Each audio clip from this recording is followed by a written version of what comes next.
देखिए हज़रात, ऐसा है अभी 2-3 शायरों को कलाम पढ़ना है। बहुत देर से जो इस मुशायरे को चला रहे हैं, ईमानदारी की बात यह है कि एक पल्ले में अगर उनकी निजामत रखी जाए और दूसरे पल्ले में उनकी शायरी रखी जाए तो यकीनन जो शायरी का पल्ला है वो भारी रहेगा। निजामत में हमेशा, बल्कि ज्यादातर वो झूठ बोलते हैं, लेकिन शायरी में जब वो गजल पढ़ते हैं तो उनका एक एक लफ्ज सच होता है। मैं बड़ी इज्जत और एहतराम के साथ आज के नाज़िम मुशायरा जनाब नदीम फारूक साहब से दरखास्त करना चाहता हूं, आप लोग जोरदार तालियों से इस्तकबाल कीजिए नदीम फारूक साहब का कि अपने कलाम से नवाजें। हजरत गिरामी, देखिए वैसे मेरा कोई इरादा नहीं था कि मैं शेर सुनाने के लिए भी वक्त लूं, लेकिन चूंकि सदर मुशायरा मोहतरम इरफान मलिक साहब का हुक्म था कि मुझे भी अपने शेर सुनाने हैं, इसलिए मैंने ये मौका गनीमत समझा। इजाजत देंगे तो कुछ शेर मैं अर्ज करूं।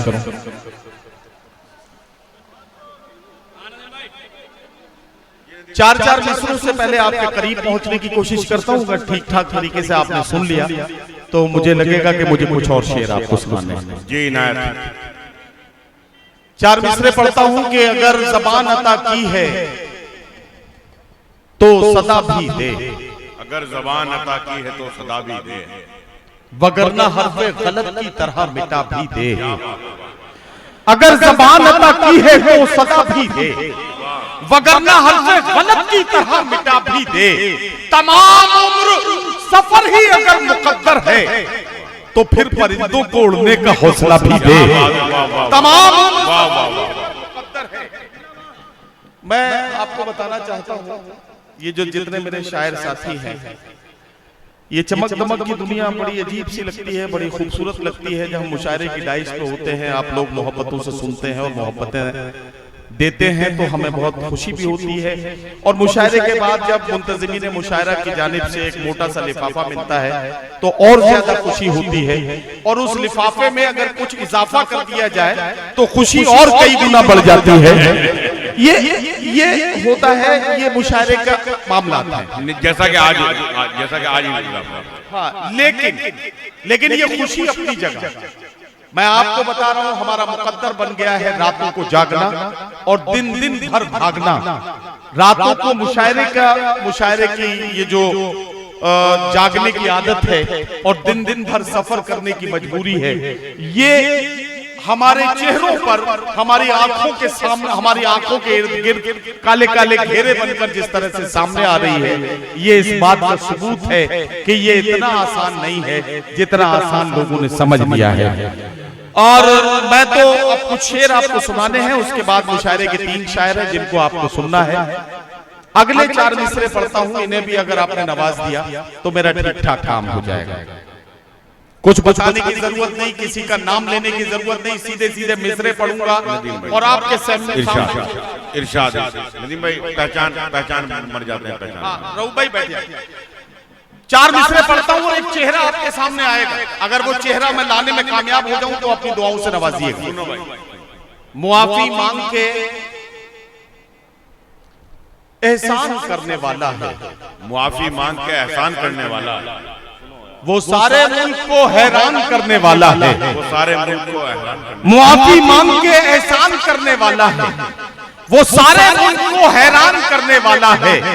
गुरूर आ गया फिरौनियत की मंजिल तक, वो अब खुदाई का ऐलान करने वाला है।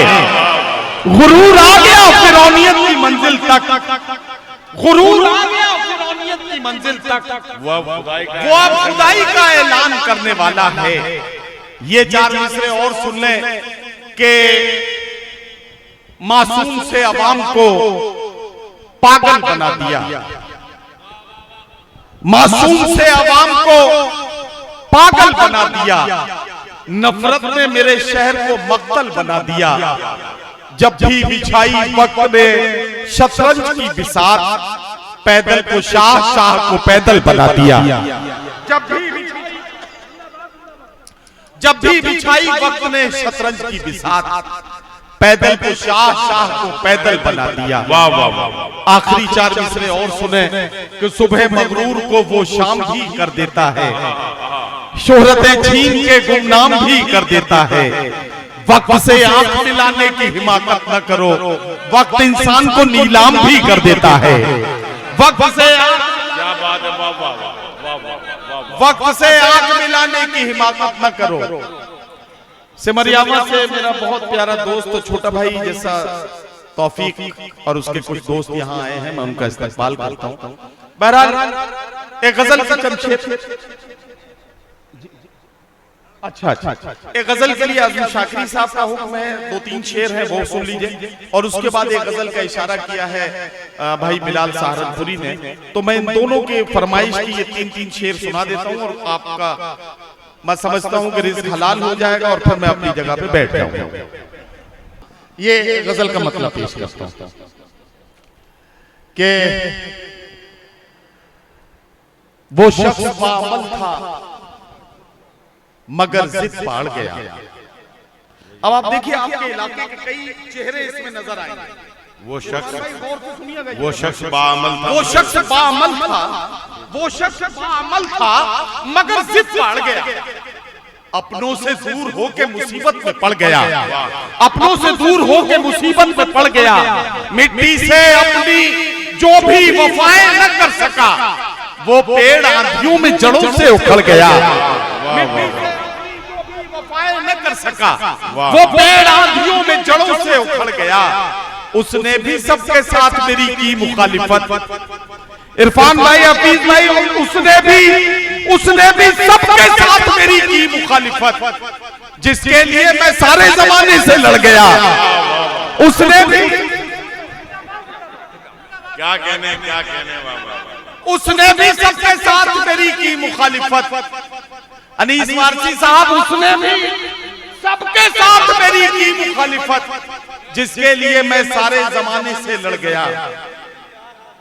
और जमील असगर, जिस दिन मेरे उरूज की उसने खबर सुनी, क्या कहने, जिस दिन मेरे उरूज की उसने खबर सुनी, उस दिन से उसका ज़हनी तवाज़ुन बिगड़ गया। वाह वाह वाह वाह वाह। जिस दिन मेरे उरूज की उसने खबर सुनी, उस दिन से उसका ज़हनी तवाज़ुन बिगड़ गया। उस दिन से उसका ज़हनी तवाज़ुन बिगड़ गया। एक मतलब एक शेर का हुक्म है भाई बिलाल का, ये और पढ़ देता हूँ, और उसके बाद अल्लाह अल्लाह खैर से। ये 2 शेर मतलब आदमियत का निगहबान बनाने के लिए, आदमियत का निगहबान बनाने के लिए कोई दरवेश हो सुल्तान बनाने के लिए, तेरी तस्वीरें लगा रखी हैं दीवारों पर। तो भी गजल सुनोगे, तेरी तस्वीरें लगा रखी हैं दीवारों पर। मैंने कमरे को परस्तान बनाने के लिए, तेरी तस्वीरें लगा रखी हैं दीवारों पर। मैंने कमरे को परस्तान बनाने के लिए, मेरी किस्मत की ये दुनिया मुझे पहचानती है। लोग मर जाते हैं पहचान बनाने के लिए, मेरी किस्मत की ये दुनिया मुझे पहचानती है। मेरी किस्मत की ये दुनिया मुझे पहचानती है। लोग मर जाते हैं पहचान बनाने के लिए। जिंदाबाद। तेरे बख्शे हुए जख्मों पे नमक डाल दिया, अपनी तन्हाई को लोबान बनाने के लिए, अपनी तन्हाई को लोबान बनाने के लिए। हजरात गिरामी, आपका बहुत शुक्रिया कि आपने बड़ी मोहब्बतों से मेरा टूटा फूटा कलाम सुना और आपने दुआओं से नवाजा।